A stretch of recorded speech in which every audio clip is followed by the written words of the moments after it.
Elle a été pensée dans l'année 2003, mais elle est née officiellement en 2004. Elle a été créée par une quinzaine de personnes qui avaient tous un peu la même perception de ce qui nous manquait ici en France pour parler d'Haïti.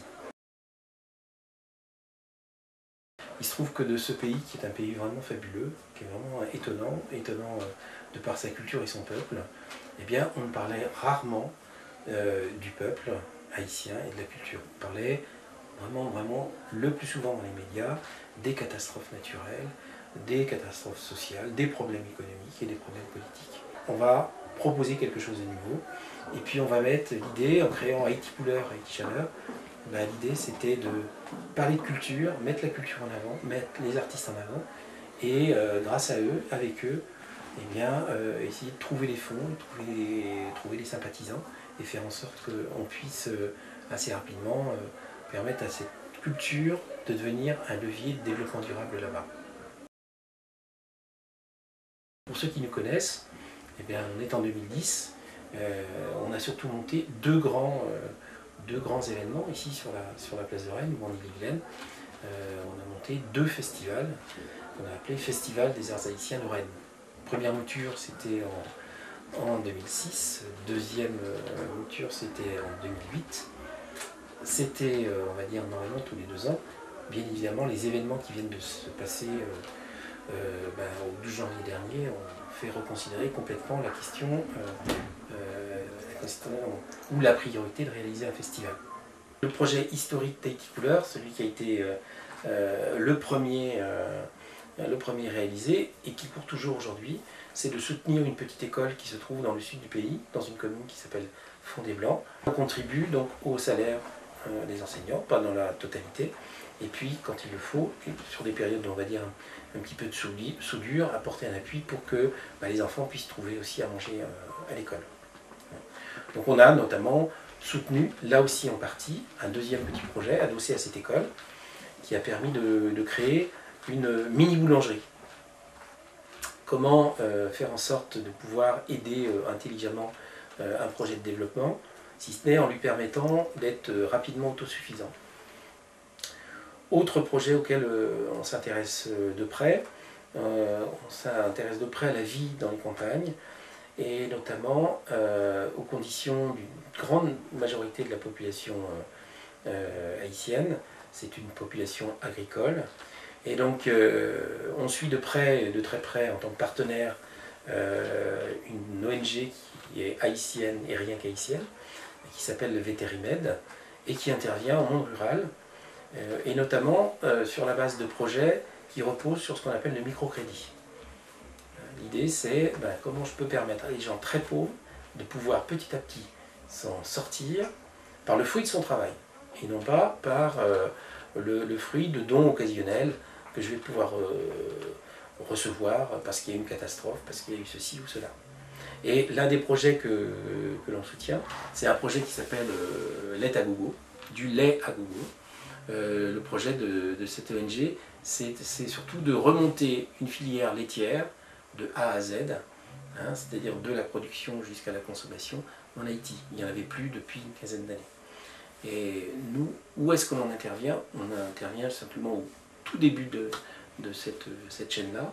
C'est l'idée de permettre à des familles paysannes sans terre d'avoir un véritable outil de travail, en l'occurrence une vache. Dernier domaine d'investissement là-bas, c'est la culture. C'est la culture, donc on reste en lien avec des artistes en Haïti, des peintres, des poètes, des écrivains principalement, des conteurs et des comédiens, et on soutient l'activité d'une petite structure qui s'appelle le Petit Conservatoire de Port-au-Prince. Petit Conservatoire de Port-au-Prince qui a été créé par quelques artistes haïtiens de renom, dont un de nos grands amis qui s'appelle Gary Victor, qui est écrivain. Et ce petit conservatoire, qui aujourd'hui est en difficulté parce que le bâtiment n'est pas tombé, mais le bâtiment n'est pas utilisable, s'est donné pour vocation de former des jeunes haïtiens et haïtiennes au métier de conteur et au métier au métier d'acteur et de comédien, principalement du théâtre. Alors maintenant sur la question des dons, c'est vrai que comme toute association, c'est vrai qu'on recherche des fonds. Alors de façon indirecte, on reçoit, lorsqu'on organise des manifestations culturelles de type festival, on reçoit de façon indirecte un soutien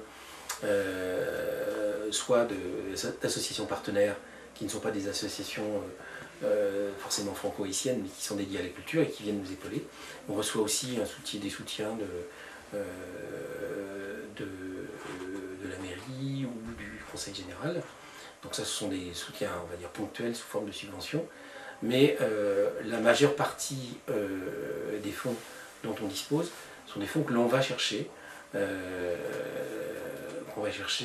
auprès de donateurs particuliers ou d'écoles qui souhaitent par exemple un témoignage ou qui souhaitent s'engager sur un partenariat qui leur permettra tout à la fois d'avoir une information relativement complète sur Haïti et sa culture et son peuple, et en retour de pouvoir s'engager un petit peu à minima sur un projet qui les intéresse, soit les écoles, soit le petit conservatoire, soit Vétérimed, et puis les opérations de microcrédit.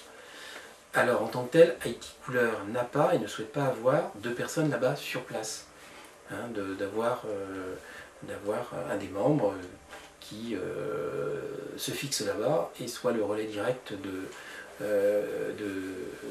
nos opérations ou la personne qui va être on va dire en vigilance ou en supervision des projets que l'on a là-bas. D'abord, on n'a pas énormément de projets, on a des projets très ciblés, et puis, deuxième lieu, on connaît très bien nos partenaires là-bas, et on a une grande confiance dans nos partenaires. On est toujours preneur de soutien bénévole. L'idée, c'est qu'un bénévole, en fait, on s'engage dans un courant associatif de cette nature pour d'abord se faire plaisir, et puis donner ce que l'on sait faire, quoi. Donner ce que l'on sait faire, c'est ça cette idée. C'est-à-dire qu'en fait, quand on intègre quelqu'un dans l'association, on cherche toujours à savoir non seulement ce qu'il est, mais aussi ce qu'il peut en fait nous apporter, ce qui lui ferait plaisir de pouvoir partager avec nous. Bon. Donc parfois ça a été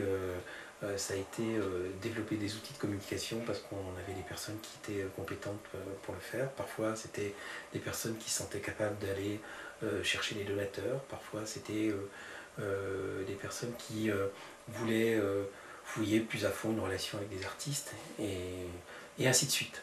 Donc on a un petit peu notre ligne de conduite, mais on fonctionne de façon à géométrie très variable, hein, en fonction de ce qui fait l'actualité. Moi je suis vraiment très content et assez fier d'avoir, avec d'autres bien évidemment, créé ce mouvement ou cet esprit Haïti Couleur.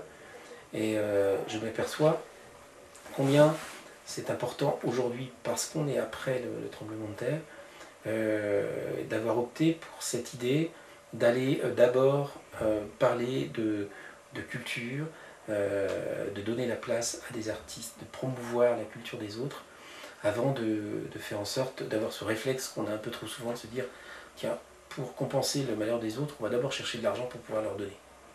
Je crois que aujourd'hui, je crois qu'il n'y a pas plus grand service à rendre au peuple haïtien que de lui permettre d'être entendu pour ce qu'il est, et non pas pour ce que nous on se représente de ce qu'il est. Les Haïtiens, même s'il y a eu le tremblement de terre, ils se serrent les coudes, ils sont debout. Aujourd'hui, ils sont debout. Et petit à petit, ils retrouvent espoir. Ce sont les premiers à nous dire arrêtez de penser au sinistre, aidez-nous à penser l'avenir. Donc pour nous, c'est ça qui est important, c'est de se dire on a écrit un peu nos statuts en faisant référence à l'UNESCO. Pour nous, c'est extrêmement important, hein, d'être là, un tout petit véhicule des valeurs de l'UNESCO, de façon à ce que le monde se connaisse un peu mieux, pas simplement par médias interposés, mais en créant du lien, des relations. Vous rencontrez un jour un poète haïtien, vous ne l'oubliez jamais.